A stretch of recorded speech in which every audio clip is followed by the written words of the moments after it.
Good morning. आइए आज हम लोग समझते हैं यह किरचॉफ का नियम, यानी कि किरचॉफ का नियम काम कैसे करता है और इन्होंने अपना नियम कैसे प्रस्तुत किया था। इनके नियम के बारे में आज इस वीडियो में पूरा टोटल समझेंगे। आप सभी लोगों को हैप्पी न्यू ईयर की हार्दिक शुभकामनाएं। तो फिर चलिए समझते हैं नए साल में ही यह किरचॉफ का नियम स्टार्ट भी करते हैं फिजिक्स में। तो फिर किरचॉफ का नियम जो था यह संधि का, इसे संधि का भी नियम कहते हैं, यानी कि इसे फर्स्ट नियम भी कहते हैं, यानी कि किरचॉफ का। किरचॉफ ने जो बताया था कि किसी विद्युत परिपथ में अगर यहाँ कोई मान लीजिए ऐसे विद्युत परिपथ है, वहां पर किसी संधि यानी कि समस्त धाराओं का योग जो होता है बीजगणितीय योग यानी कि उसके बराबर यानी कि शून्य होता है। यानी कि अगर आप मान लीजिए हमारे पास कोई धारा है, यानी कि अगर यहाँ यह एक धारा है, अगर यहाँ एक तरफ से धारा आ रही है तो फिर दूसरी तरफ से निकल भी जाएगी। अगर यहाँ इसमें हम ठीक, अगर यहाँ 3-4 जगह से मान लीजिए कि यहाँ से धारा निकल रही है, यहाँ से निकल रही है और यहाँ से धारा आ रही है, तो फिर इसका जो मेन बिंदु पर जो पॉइंट बनेगा वह 0 होगा। यानी कि तो फिर कहने का मतलब यह है कि हमारा जो सिंपल सा किरचॉफ ने बताया था कि आने वाली धारा और बराबर जाने वाली धारा का जो मान होता है वह 0 होता है, बस इतना ही है। यानी कि किरचॉफ का नियम, आने वाली धारा बराबर जाने वाली धारा, इसका जो बीजगणितीय योग होता है वह शून्य होता है। कहने का मतलब अगर ना किसी संधि यानी कि जहां पर धाराएं मिलती हैं उसी को बोलते हैं संधि, यानी कि यह हो जाएगा हमारा 0। यानी कि आने वाली धारा बराबर जाने वाली धारा, अगर ना आने वाली धारा किसी संधि पर अगर यहाँ मिलती है तो फिर उसका जो बीजगणितीय योग होगा वह 0 होगा, यानी कि शून्य होगा। ये किरचॉफ का नियम है। कहने का मतलब कि आने वाली धारा और किसी संधि पर अगर हम मिलती है, वहीं से फिर चली भी जाती है तो फिर उनका जो मान होता है वह 0 होता है या फिर शून्य होता है। तो फिर अब इसमें समझते हैं यानी कि कौन सी धारा आ रही है और कौन सी धारा जा रही है। या I+I4 जो है यह क्या है कि आने वाली धारा है। I4 और I+ जो है यह आने वाली धारा है। यहाँ पर आप देख भी सकते हैं, यानी कि यह हो जाएगा हमारा I1, यानी कि यह धारा क्या है कि आ रही है, और यह हो जाएगा हमारा I4, यानी कि यह भी जो धारा है यह भी आ रही है, और यह जो हो जाएगा यानी कि हमारा I2, I3 और I5, यानी कि यहाँ पर आप देख भी सकते हैं, यानी कि यह जो हमारा I2 है यह जा रहा है, I3 यह भी जा रहा है, I5 जो है यह भी जा रहा है। यानी कि यह जो 3 धाराएं मतलब कि आ रही हैं, 3 धाराएं जा रही हैं और 2 धाराएं जो हैं आ रही हैं। यानी कि वह जिस संधि पर, जिस बिंदु पर मिलती हैं वहां का पर जो समस्त धाराओं का योग होता है वह 0 होता है, यानी कि शून्य होता है। अभी क्या है कि आप लोगों को यह लग रहा है कि किरचॉफ का नियम जो है बहुत ही ज्यादा टफ है। कोई बात नहीं, मान लीजिए हमारे पास पाइप या फिर मान लीजिए कोई नदी है। नदी तो अमूमन बड़ी ही होती है, सभी लोगों ने देखा है। मान लीजिए यहाँ से मेरी कोई नदी का स्रोत है, यानी कि यह क्या है कि एक ही स्रोत है। अगर यहीं से हम 3 जगह से अगर आप पानी निकाल दें, यानी कि एक यहाँ से, एक यहाँ से, एक यहाँ से, तो फिर इसका जो मान होगा यानी कि यहाँ पर भी जो होगा वह शून्य होगा। क्यों? क्योंकि यहाँ से पानी आएगा और सीधा ही यहाँ से डगर करके चला जाएगा। कहने का मतलब कि आने वाली धारा बराबर जाने वाली धारा का जो मान होगा, यानी कि वह जिस संधि पर मिलेगा वह क्या होगा कि उसका मान जो होगा शून्य, यानी कि यहाँ से पानी आएगा और डगर करके इसमें से चला भी जाएगा। आप लोग इसका एग्जाम्पल भी देखे होंगे, यानी कि जब हम खेत वगैरह जब भरते हैं तो फिर उस जो मेन पाइप से जो आता है वहां पर जो मेन स्रोत रहता है, मान लीजिए कि वह यह हो जाएगा पाइप। और अभी मान लीजिए कि ठंडी के मौसम है तो फिर गेहूं वगैरह भरे ही जा रहे हैं, तो फिर उसमें बना देते हैं एक ठो बरहा, यानी कि जो बरहा होगा उसी से यहीं पर बगल बगल में बना देंगे ऐसे कूला, यह होता है। ठीक इसी तरह से या चौकोर में ही बनाते हैं, यानी कि यह बना देंगे। मान लीजिए कि यहाँ से क्या है कि यहाँ से पानी आ रहा है, तो फिर यहाँ पर एक ठो यहीं पर कट लगा देंगे, यानी कि यहाँ से जो होगा यहाँ पर पानी आएगा, यानी कि कहने का मतलब कि जहां से आएगा जिस रास्ते से, वहां पर जो धारा होगी यानी कि वह क्या होगी, जीरो होगी, यानी कि शून्य होगी। मिलने वाली धाराओं का जो योग होगा वह शून्य होगा, यानी कि जब यहाँ से पानी आएगा तो फिर उसका वह लगातार ही वहां से निकल जाएगा। ऐसा नहीं है कि हाँ सिर्फ और सिर्फ यहीं एक ही जगह पर रुका रहेगा, वहां से क्या होगा कि यह निकल जाएगा। इस कारण से यहाँ का जो मान होगा वह क्या हो जाएगा, जीरो। यानी कि आने वाली धारा का जो मान और बराबर जाने वाली धारा अगर यहाँ किसी संधि पर मिलती है तो फिर उसका मान जो होगा वह जीरो भी हो सकता है। आप यह भी एग्जाम्पल समझ गए होंगे और नहर वगैरह भी देखे होंगे, यानी कि कहीं कहीं पर लगे होते हैं मोटा मोटा सा पाइप, यानी कि मेन नदी से जो होगा पानी यानी कि मेन स्रोत से निकाल भी लेंगे और उसको कई धाराओं में बांट भी देंगे। यानी कि आने वाली धारा और बराबर जाने वाली धारा, मान लीजिए अगर यहाँ पर धारा है हमारी 15 की धारा है, यानी कि यह हो जाएगी आई बराबर यहाँ 15 है, तो फिर यहाँ से अगर आ रही है तो फिर यही 15 मान लीजिए यहाँ पर हो जाएगा हमारा 30, यानी कि यह जो होगी धारा यह हो जाएगी 30। अगर यहाँ से आ रही हैं तो फिर यहाँ पर नहीं रुकेंगी, यहीं से धारा से किसी भी तरफ निकल जाएंगी, तो फिर यहाँ का जो मान होगा वही शून्य होगा। यही किरचॉफ ने बताया था, यह कोई बहुत बड़ा चीज है नहीं। यानी कि यह हो जाएगा I1 और I4 जो होगा वह हो जाएगा हमारा आने वाली धारा, और I2 I3 I4 यह हो जाएगी हमारा जाने वाली धारा। सॉरी I5 होगा, I4 नहीं, यह हो जाएगा I5, यानी कि यह हो जाएगी जाने वाली धारा। तो फिर कहने का मतलब कि I1 जो होगा यह प्लस में होगा और यह माइनस I2 माइनस I3 और यह प्लस में I4 होगा, यानी कि यह दोनों जो होंगी यह होंगी हमारे आने वाली धारा, यानी कि यह दोनों जो भी होंगी यह हो जाएंगी हमारे आने वाली धारा, और यह जो तीनों बचेंगे वह हो जाएंगे हमारे जाने वाली धाराएं। यानी कि अर्थात यानी कि कहने का मतलब कि सिग्मा आई बराबर हो जाएगा हमारा जीरो। ठीक वही बात है, यानी कि किरचॉफ के ही नियम के अनुसार यह हो जाएगा सिग्मा आई बराबर जीरो। कहने का मतलब कि आने वाली धारा किसी संधि पर अगर हम मिलती है तो फिर वहां से दूसरी तरफ से अगर हम निकल जाती हैं तो फिर वहां का जो मान होगा वह शून्य ही हो जाएगा। यानी कि किसी संधि पर अगर आप प्रवेश करती हैं तो फिर वह भी शून्य हो जाएगा। I2 I3 व I5 यह जो धाराएं होती है यह क्या करते हैं कि संधि से बाहर निकल रही हैं, आप देख भी सकते हैं, यानी कि जो है संधि से बाहर ही निकल रही हैं। तो फिर किरचॉफ के नियम से हो जाएगा यह हमारा, यानी कि फाई आई बराबर हो जाएगा जीरो।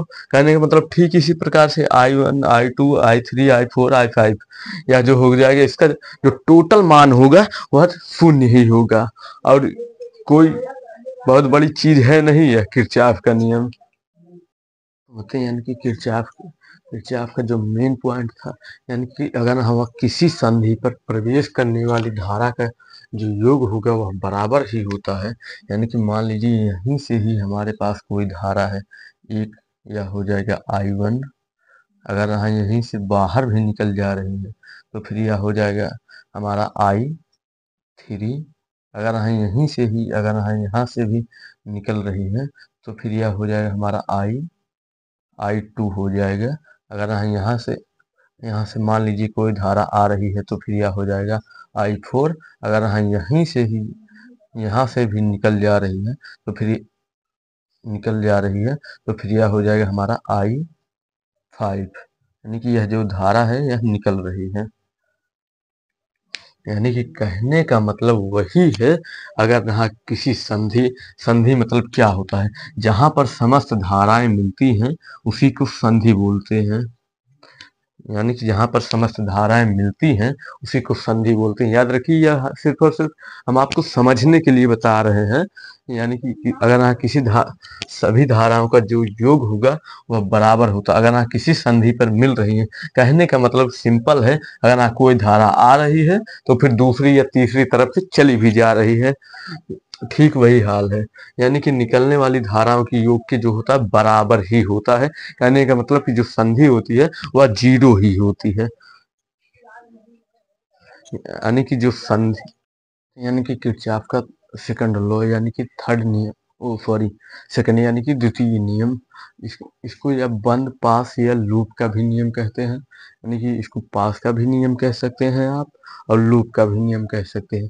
इस नियम के अनुसार जो है वह हो जाएगा हमारा विद्युत परिपथ। यानी कि मान लीजिए हमारे पास कोई एक विद्युत परिपथ है जिसमें किसी बंद बंद पास लूप यानी कि कोई बंद पास लूप है, और उसमें विद्युत वाहक बल जो है बह रहा है, यानी कि आई धारा आई जो है बह रही है। इसका बीजगणितीय योग जो होगा वह हो जाएगा हमारा, और बीजगणितीय योग के बराबर होता है पास के विभिन्न धाराओं का संगत प्रतिरोध जो होगा गुणनफल के बीजगणितीय योग के बराबर होगा।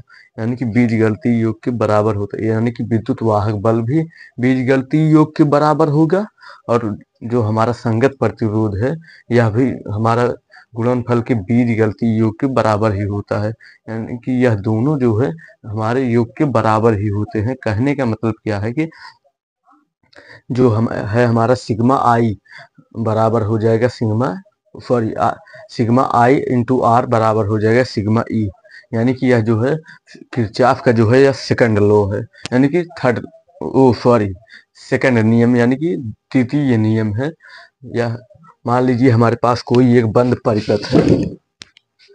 इस बंद परिपथ में अगर हम एक सेल जोड़ दें E1 और एक सेल जोड़ दें E2, यहाँ पर सिर्फ यहीं तक ही लिया है, यानी कि यह सिर्फ और सिर्फ यह पूरे में है। यानी कि अगर इसमें हम एक सेल और दो सेल जोड़ दें, E1 E2 अगर हम जोड़ दें, अगर हाँ इसमें एक प्रतिरोध R1 और R2 लगा दें, कोई एक परिपथ बना दें चारों तरफ से, तो फिर उसमें क्या करेंगे कि यानी कि धारा का जो प्रवाह होगा वह होता रहेगा, यानी कि निरंतर होता रहेगा यहाँ से, ओ सॉरी, यानी कि जो धारा का प्रवाह होगा वह लगातार जो है होता ही रहता है इसमें और इसमें। अब इसमें समझते हैं।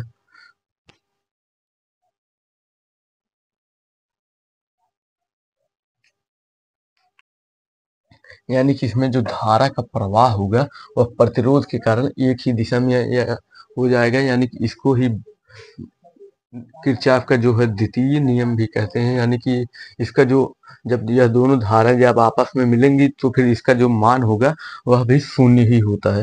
यानी कि सबसे पहले एक बंद परिपथ ले लेते हैं, ए बी और सी डी। यानी कि यह मान लीजिए हमारे पास कोई बंद परिपथ है, इसमें दो ठो हम सेल जोड़ दिए, यानी कि बैटरी इसमें जुड़ा हुआ है E1 और E2, जिसमें से I1 और I2 धारा का जो है प्रवाह हो रहा है। इसका जो मान होगा यानी कि बंद लूप एबीसीडी में इसका जो मान होगा वह बीजगणितीय योग के यानी कि उसके योग के जो होता है बराबर ही होते हैं। कहने का मतलब कि शून्य ही होता है। मान लीजिए यह कोई बंद लूप एबीसीडी में E1 धारा, ओ सॉरी, बैटरी यानी कि E1 और E2 है, तो फिर यह हो जाएगा हमारा I1 R1 minus I2 R2। यानी कि कहने का मतलब कि I1 R1 से अगर हम I2 R1 घटा दें तो फिर यह आ जाएगा हमारा माइनस, ओ सॉरी, अगर हाँ I2 R2 से अगर हम माइनस I1 और R1 अगर ना घटा दें तो फिर यही ही आ जाएगा, यानी कि हमारे का I1 R1 यही ही आ जाएगा। यानी कि यह किरचॉफ का जो है यह सेकंड लॉ है। अभी इसको समझते हैं डिटेल से। समझते हैं यानी कि किरचॉफ का जो सेकंड नियम था, यानी कि वह था वो, यानी कि जो हमारा परिपथ में जो बचा हुआ था वह था हमारा ABCD। यानी कि उसका जो यहाँ पर डायग्राम यानी कि उसका जो परिपथ जो बनवाए थे वही है। यानी कि उसके उसके अनुसार E1 माइनस E2 बराबर I1 R1 minus I2 R2। कहने का मतलब कि इसमें से यह माइनस कर देंगे तो फिर आ जाएगा हमारा यही, यानी कि I1 R1। यह जो है ठीक यही किरचॉफ का नियम भी कहता है। यानी कि बंद धारा ABCD में दो सिलों को जब संलयन है, यानी कि संलयन का मतलब क्या होता है, यानी कि जोड़ा, जब दो सिलों को जोड़ा गया है तो फिर वह किरचॉफ के नियम से जो होगा E1 माइनस E2 बराबर हो जाएगा I1 R1 प्लस, ओ सॉरी, माइनस I2 R2। यानी कि यह जो किरचॉफ का जो यानी कि जो हमारा समीकरण था, सॉरी समीकरण नहीं, जो परिपथ जो हमारा चित्र यानी कि जो था वह उसका जो है एबीसीडी या जो है कंप्लीट हो चुका है। अब समझते हैं यानी कि इसके आगे वाला समझते हैं, यानी कि यह बंद लूप जो हमारा था बीसीईएफ, यानी कि बीसीईएफ के बारे में, यानी कि यह जो हमारा परिपथ था इसके भी ऊपर, यानी कि यहाँ से था ए बी सी डी, यानी कि वह जो हमारा वह परिपथ था वह कंप्लीट हो चुका है। यानी कि ये अब समझते हैं यानी कि B C O sorry B C E F के बारे में, यानी कि बी सी एफ जो परिपथ है उसमें तो पहला नंबर जो है सेल सेल लगा हुआ है, यानी कि दूसरा नंबर का जो सेल है यह हो जाएगा हमारा E2, और धारा धारा भी इसमें जो है I2 बह रही है, यानी कि यह हो जाएगा I2 धारा बह रही है। तो फिर यह इसी के ही अनुसार अगर यह धारा जब बहेगी, यानी कि मान लीजिए यह I2 धारा बह रही है, प्रतिरोध से सीधा गुजर करके यहाँ पर चल जाएगी, मान लीजिए यह हो जाएगा प्लस और यह हो जाएगा माइनस, यानी कि धारा ठीक इसी तरह से आएगी, घूम करके यहाँ पर जा करके मिल जाएगी। इसका भी जो योग होगा वह 0 ही होगा। कहने का मतलब कि यह इससे कोई फर्क नहीं पड़ने वाला।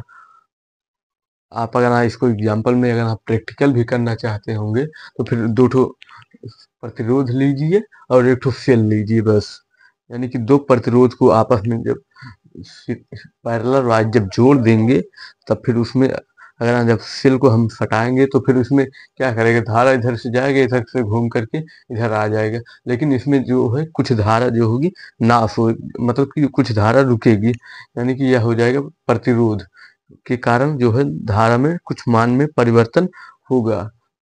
लेकिन जो होगा यहाँ पर भी कोई कुछ रुकने वाला नहीं है, जो भी होगा प्रतिरोध से सीधा निकल कर जाएगा, वह जाएगा, यानी कि कहने का मतलब कि प्रतिरोध में कुछ भी नहीं रुकने वाला, उसका जो मान होगा वह 0 ही होगा, शून्य होगा।